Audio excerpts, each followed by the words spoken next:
आज हम सीखेंगे पोषण न्यूट्रिशन। दोस्तों, पोषण क्या है? सजीव का अनुरक्षण या मेंटेनेंस।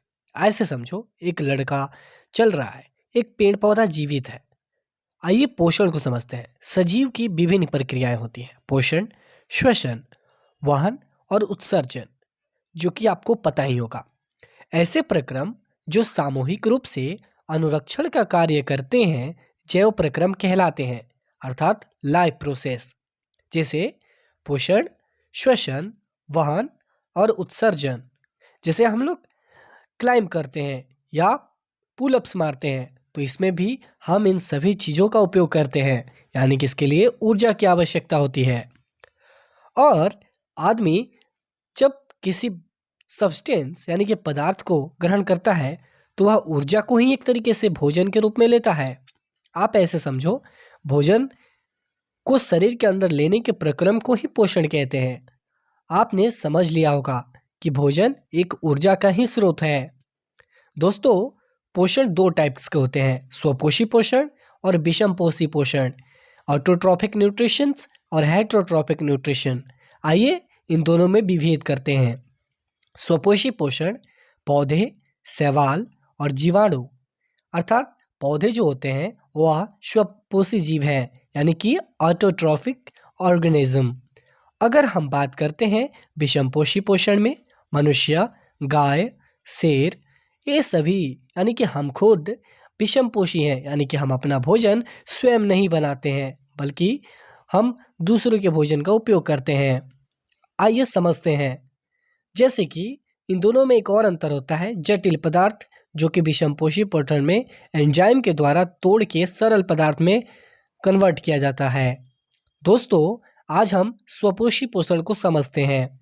स्वपोषी पोषण स्वपोषी पोषण यानी कि ऑटोट्रॉफिक, प्रकाश संश्लेषण को समझना यानी कि फोटोसिंथेसिस को समझना अति आवश्यक है। भोजन, यहाँ पे आप समझिए कि पेड़ यानी कि जीव पर्यावरण से कार्बन डाइऑक्साइड और जल लेते हैं तथा क्लोरोफिल और सूर्य के प्रकाश की सहायता से इन्हें कार्बोहाइड्रेट में परिवर्तित करते हैं।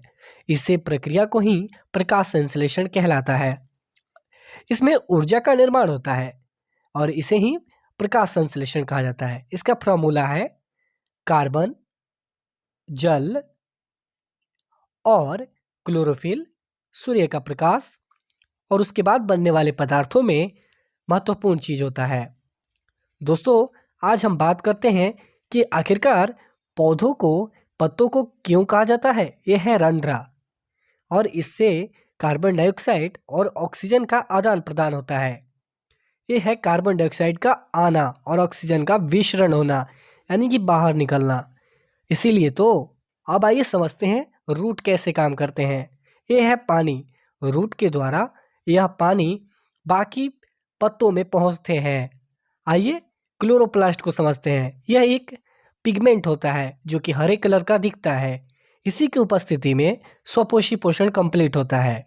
लाइट यानी कि प्रकाश ऊर्जा जो कि सूर्य से प्राप्त होती है, यह भोजन बनाने में सहायता करती है, जो कि एक केमिकल एनर्जी को कन्वर्ट करती है। दोस्तों, हम लोग जानते हैं कि कार्बन डाइऑक्साइड और ग्लूकोज में हाइड्रोजन और ऑक्सीजन का इधर से उधर होता है, यानी कि हाइड्रोजन प्लस कार्बन डाइऑक्साइड में एक रिडक्शंस यानी कि अपचयन करके कार्बोहाइड्रेट और ऑक्सीजन बनता है।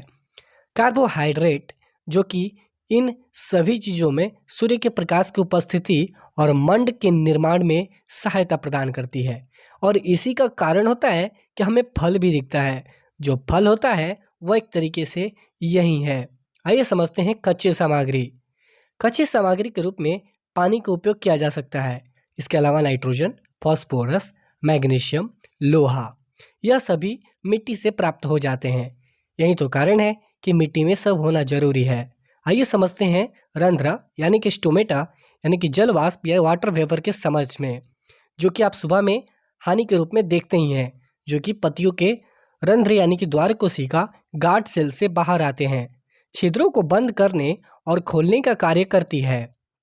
जल जो कि अंदर से बाहर की ओर निकलती है, वह रंध्र द्वारा ही इधर से उधर आती है। इसी प्रक्रिया में जल बाहर की ओर निकलती है। जब रंध्र में ज़्यादा जल हो जाते हैं तो वह जल बाहर की ओर विक्षेपित कर देती है और इस प्रक्रिया को क्या कहते हैं, आप कमेंट करो। विषमपोषी पोषण। दोस्तों, हमने ऑटोट्रॉफिक की बात की, बट यहाँ पे समझो हम लोग फल खा रहे हैं।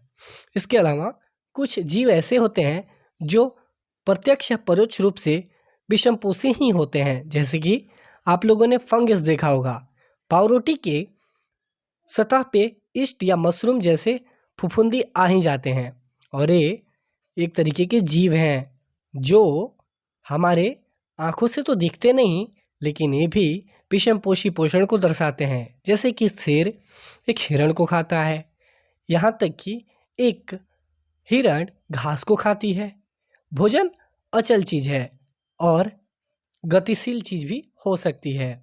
जैसे कि हम लोग जानते हैं घास सेल्यूलोज है और उसका लंबी क्षुद्रांत होने के कारण उसका पाचन होता है, जबकि मांस सेल्यूलोज नहीं है, एक कार्बोहाइड्रेट है और इसका क्षुद्रांत छोटा होता है। आइए दोस्तों समझते हैं। ऐसे समझिए कि एक शेर ने एक हिरण को खाया और एक कौवे ने एक छोटे से कीट को खाया। एक कोशिकीय जीव यानी कि सिंगल सेल्ड ऑर्गेनिज्म यानी कि भोजन संपूर्ण सतह से लिया जाता है और बहुकोशिकीय जीव यानी कि खुद हम मल्टी सेल्यूलर ऑर्गेनिज्म में हम क्या देखते हैं कि एक कोशिकीय जीव की अपेक्षा हमारी संरचना अलग है। आइए देखते हैं दोस्तों अमीबा में पोषण। एक कोशिकीय जीव यानी कि खुद एक अमीबा अपने चारों ओर एक बढ़िया सा सतह का बॉर्डर होता है। अमीबा अपने कुटपादों का इस्तेमाल कर उसे घेरने की कोशिश करता है। इसे पादाव या कुटपाद बोलते हैं। सोडोपोडियो। दोस्तों, सोडोपोडियो यानी कि पादाव या कुटपाद उन्हें घेर के अंदर की ओर लाता है, जिसे फूड वैक्यूम या फूड वैकल्स यानी कि खाद्य रिक्तिका बन जाती है, जिसके बाद भोजन का अंतर्ग्रहण हो जाती है। इसके बाद उसका पाचन उसके अंदर होता है, फिर वहीं से उसे उत्सर्जित कर दिया जाता है, अर्थात अनपची चीज को। आइए समझते हैं कि मनुष्यों में कैसे पोषण होता है। दोस्तों, इसके लिए चलिए शुरू देखते हैं। मुंह या मुख गुहा और गुद्दा यानी कि अंतिम शिरे तक होने वाली सभी प्रक्रिया यहीं से होती हैं। आइए समझते हैं। सबसे पहले भोजन मुख गुहा से घुसता है। जैसे मान लीजिए मैंने अंगूर, तो पहले यह दांतों के द्वारा उसे चबाया जाएगा। इसके अलावा यहाँ पे जीवा होती है। दोस्तों, जीवा में लाला ग्रंथि या सिलेवरी ग्लैंड्स होती हैं।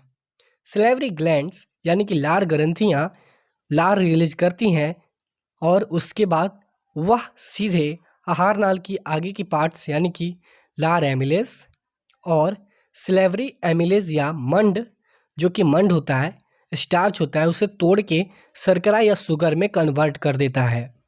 इसके बाद भोजन एसोफेगस या ग्रासनली में पहुंचता है। उसके बाद आमाशय में पहुंचता है। आमाशय यानी कि स्टोमक में पहुंचने के बाद आपको यह जानना होगा कि स्टोमक में होता क्या है। स्टोमक में कुछ मेन कंटेनेंट्स होते हैं, हाइड्रोक्लोरिक अम्ल प्लस पेप्सिन प्लस श्लेष्मा। दोस्तों, श्लेष्मा म्यूकस है। म्यूकस एक ऐसी वार है। हाइड्रोक्लोरिक अम्ल अम्लीय माध्यम में उसका पाचन करती है। पेप्सिन भी उसमें से प्रोटीन का और श्लेष्मा उसको अनुरक्षण करने का मदद करता है। दोस्तों, अब समझते हैं आगे की कुछ कंपोनेंट्स। इसके बाद वह अवरोधिनी पेशी या स्फिंक्टर मसल्स के पास पहुंचती है। अवरोधिनी पेशी के पास पहुंचने के बाद वह क्षुद्रांत या स्मॉल इंटेस्टाइन की ओर खुल जाती है। स्मॉल इंटेस्टाइन यानी कि गुद्दा एनस आहार नाल का सबसे लंबा भाग होता है। यानी कि स्मॉल इंटेस्टाइन आहार नाल का सबसे लंबा भाग होता है। कितना लंबा होता है, कमेंट जरूर करना। यकृत यानी कि लीवर, अग्नाशय यानी कि पैनक्रियास, इन दोनों का काम बहुत महत्वपूर्ण है। सबसे पहले यकृत यानी कि पीत रस रिलीज करता है, जो कि बाइल जूस या अम्लीय भोजन को या क्षारीय भोजन के रूप में कन्वर्ट करता है। यानी कि आप ऐसे समझिए कि पीत लवण जो होते हैं यानी कि बाइल साल्ट, वह फैट को एक बढ़िया से कंपोनेंट्स में तोड़ तोड़ कर रख देते हैं, जिसे हम इमल्सिफिकेशन या इमल्सीकरण कहते हैं। अगर आपने नींबू खाया है तो वह क्षारीय माध्यम में अंततः कन्वर्ट हो जाता है।